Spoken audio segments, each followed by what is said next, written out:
Guys welcome to the multi IT knowledge. यदि आप RAM खरीदने जा रहे हो और अपने सिस्टम में इंस्टॉल करने जा रहे हो तो रुक जाओ, ये वीडियो देख लो, अदरवाइज आप फंस जाओगे। आप रैम तो ले लोगे पर उसे यूज नहीं कर पाओगे। अब रीजन क्या है मैं आपको एक बार बताता हूँ स्टार्टिंग से। पहले मैं आपको रैम दिखा देता हूँ, ठीक है। तो आप यहाँ पे राइट क्लिक करके टास्क मैनेजर पे क्लिक करोगे और यहाँ से फुल स्क्रीन करोगे, यहाँ परफॉर्मेंस पे क्लिक करोगे ना तो यहाँ पे आपको शो करता है, ठीक है। देख पा रहे मेमोरी यहाँ पे 8 GB शो कर रहा है, पर यहाँ पे इसकी डिटेल नहीं आ रही है। इसकी डिटेल कैसे लाना है वो सारी चीजें भी मैं दिखाता हूँ अभी आपको। यहाँ से आप चेक कर सकते हो कितनी जीबी है, आपको कैसे लेकर के आना, वो सारी चीजें, ठीक है। इसे हम मिनिमाइज कर लेते हैं या फिर आप विंडोज आर कर लेना और यहाँ पे टाइप करना MS इन्फो इन्फो 32, ठीक है। इंटर प्रेस करोगे, आप देखोगे ये वाला ऑप्शन आपको ओपन करके दे देगा। आप यहाँ से चेक कर सकते हो आपके सिस्टम में जो भी इंफॉर्मेशन होती है वो डिटेल में होती है, ठीक है। पर यहाँ से लोग इसे चेंज कर सकते हैं। आपके मेमोरी में रैम लगा देंगे और प्रोग्रामिंग के हिसाब से ये आता है। तो इसकी वजह से यहाँ पे 8 GB है, जो भी वहाँ पे प्रोग्राम में डाल देंगे वो यहाँ पे शो होगा। तो ये सारी चीजें आप लैपटॉप लेने से पहले आप चेक कर लिया करो। आप किसी को लैपटॉप दे रहे हो तब भी चेक कर लिया करो। तो यहाँ से करोगे तो कई बार आपको प्रॉब्लम आ जाती है, ठीक है। तो ये थोड़ा कमांड डाल करके आप चेक कर सकते हो। यहाँ पे विंडो एस करोगे और यहाँ पे सिस्टम इन्फो करोगे तो यही चीजें यहाँ से ओपन होती है, ठीक है। इसे सिस्टम इंफॉर्मेशन कहते हैं। तो यहाँ से ये प्रॉब्लम आ सकती है। तो इससे बेटर है विंडोज आर करो और यहाँ पे आप टाइप करो CMD। यहाँ पे जो आएगा ये ज़्यादा प्रॉपर होता है, CLS करते हैं हम लोग यहाँ पे। और यहाँ पे आप टाइप करना सिस्टम इन्फो। यहाँ पे जो इंफॉर्मेशन आएगी वही सारी चीजें आएंगी, पर उससे ज्यादा डिटेल इंफॉर्मेशन आती है, ठीक है। तो यहाँ से चेक कर सकते हो। तो यदि आपको डाउट है यहाँ से भी चेंज कर देगा कोई भी, तो एक काम करना, CLS करते हैं हम लोग इसे। इस कमांड की हेल्प से आप क्या होगा, WMIC है और यहाँ पे MEMPHYSICAL physical gate max capacity है। मेमोरी डिवाइसेस हैं, ठीक है। MEMORY DEVICES ये टाइप करना और इंटर प्रेस कर देना। तो आप देख पा रहे हो मैक्सिमम जो कैपेसिटी है इतनी है। यदि आप इसे चेंज करोगे ना तो लगभग 32 GB के करीब आएगा, ठीक है। अब मेरे सिस्टम में कितना है आप यहाँ से चेक करोगे, राइट क्लिक करोगे, टास्क मैनेजर पे आ जाओगे।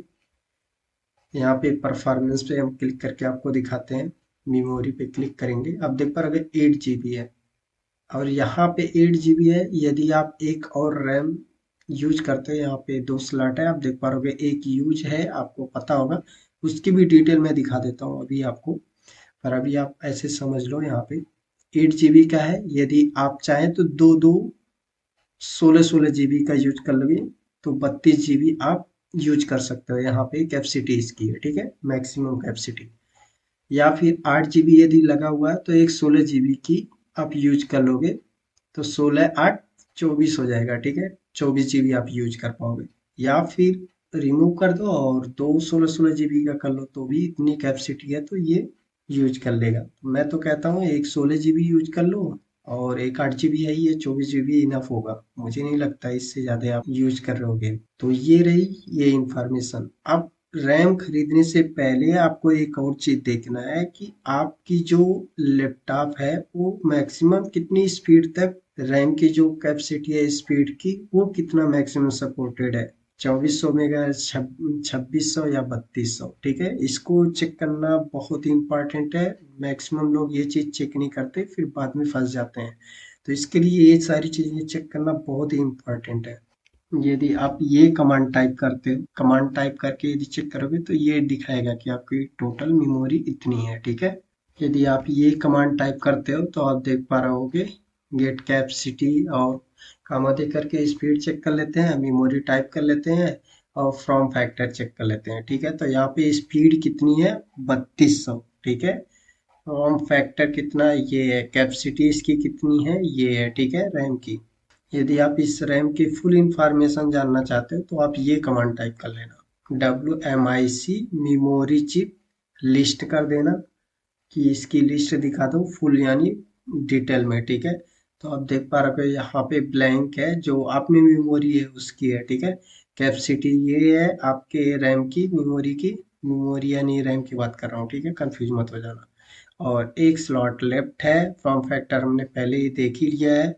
और यहाँ पे मैन्युफैक्चरर इसके कौन है, माइक्रोन टेक्नोलॉजी का है जो रैम लगा हुआ है इसमें, ठीक है। वहाँ पे दिखा नहीं रहा था, यहाँ पे टास्क मैनेजर में ये सारी चीज़ें नहीं दिखाती थी, पर इससे ज़्यादा इंफॉर्मेशन यहाँ पे अवेलेबल हो जाता है। देख पा रहे हो यहाँ पे सीरियल नंबर इसका है ये, और ये स्पीड कितनी है, 3200, ठीक है, मेगाहर्ट्ज। और कैपेसिटी मैंने पहले ही दिखा दिया ऊपर की साइड, कि आप यूज कर ही सकते हो, कि कितनी यूज कर सकते हो वो भी देख लिए हम लोगों ने। ये सीरियल नंबर है और यहाँ पे ये पार्ट नंबर है, ठीक है। तो इस तरीके से आप पूरी डिटेल रख सकते हो। यदि आप कहीं दुकान पे काम कर रहे हो या किसी दुकान पे आप अपने लैपटॉप को दे रहे हो, तो इस तरीके से आप चेक कर सकते हो। तो ये सारी इंफॉर्मेशन बहुत ही इंपॉर्टेंट है, इसके बगैर आप किसी को ना लैपटॉप दो और ना ही लो, क्योंकि प्रोग्रामिंग में यदि वो चेंज कर देगा तो आपको झेलना पड़ सकता है। मैंने हार्डवेयर पे वर्क किया है, कंप्यूटर हार्डवेयर पे, इस टाइम तो मुझे पता है कौन कौन सी प्रॉब्लम आती है, तो इन सारी चीज़ों से आप बच सकते हो। तो ये काफ़ी इम्पोर्टेंट था। उम्मीद करता हूँ अब आप लैपटॉप या डेस्कटॉप में इजीली रैम को बाई कर सकते हो अपने लैपटॉप के अकॉर्डिंग, कि कितनी स्पीड है और कौन सी रैम आपको लेनी है, कितने स्लॉट हैं, ये सारी डिटेल आप निकाल करके आप बाई करना। यदि आपको वीडियो यूजफुल लगा हो तो लाइक करें, दूसरों तक शेयर करें, और यदि मन में कोई क्वेश्चन या सजेशन हो तो कमेंट कर देना। मिलते हैं एक नए वीडियो के साथ। Thank you for watching.